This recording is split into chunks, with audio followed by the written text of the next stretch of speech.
আল্লাহ কোনো মেয়েকে এমন অসহ্য মানসিক যন্ত্রণা না দিক, কারণ মেয়েরা সব কিছু ভাগ করতে পারলেও স্বামীর ভালোবাসা ভাগ করতে পারে না। হ্যালো এভরিওয়ান, আসসালামু আলাইকুম। পায়েল বা অপবিশ্বাসের মতো মেয়েরা কিভাবে পারে নিজের বেঈমান স্বামীকে ভালোবাসতে, আমি জানি না।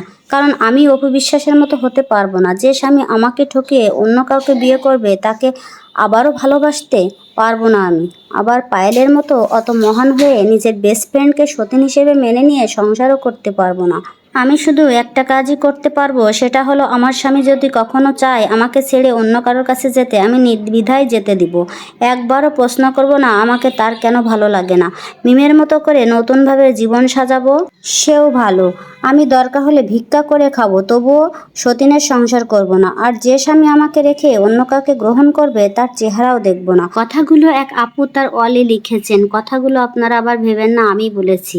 তো যাই হোক, যে মানুষটাকে ছেড়ে দিতে চাচ্ছেন, শেষবারের মতো তাকে ধরে রেখে দেখুন, হয়তো কিছুদিন পর আপনি নিজেই বলবেন, তখন ছেড়ে দিয়ে বড্ড ভুল করেছি। ছেড়ে চলে গেলে হয়তো বড় বড় ভুল হয়ে যেত। ছেড়ে দিলেই তো দিয়ে দিলেন, তাহলে আর কিছুই করার থাকে না।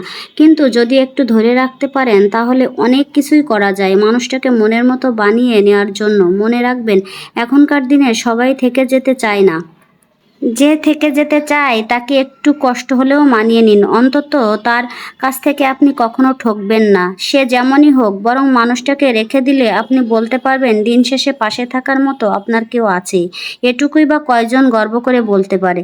ছেড়ে চলে যেতে তো সবাই পারে, কিন্তু সবাই তো আর ধরে রাখতে পারে না। আপনি একটু ধরে রেখে দেখিয়ে দিন, সবাই ছেড়ে চলে যায় না, কেউ মানিয়ে নিয়েও থেকে যেতে পারে। যদি ছেড়ে চলে যান, তাহলে সবার সাথে আপনার কোনো তফাৎ রইল না।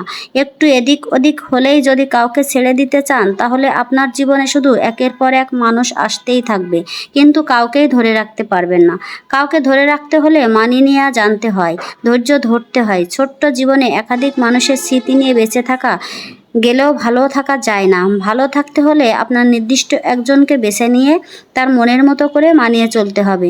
শতজনকে ভালো না বেসে একজনকে শত উপায়ে ভালোবেসে দেখুন, জীবন সুন্দর হবে। এ জীবনে আপনি কাউকেই পারফেক্ট করে পাবেন না, আর পেলেও তাকে ভালোবাসার মতো কিছুই থাকবে না আপনার, কারণ সে আগে থেকেই পারফেক্ট। ভালোবাসতে হয় একটু কমতি দেখে, ভালোবাসতে হয় একটু খুঁত দেখে। পরিপূর্ণ মানুষ হলো অনেকটা রোবটের মতো।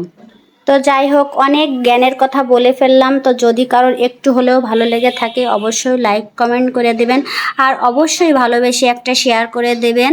আর আমার ভিডিওগুলি ভালো লাগে কি না লাগে, সেগুলো অবশ্যই কমেন্টসে জানাবেন, তাহলে পরবর্তীতে আমার ভুলগুলো শুধরিয়ে নিতে পারবো। আর যে যেখানে আছেন অনেক বেশি ভালো থাকবেন। ধন্যবাদ সবাইকে। আল্লাহ হাফেজ।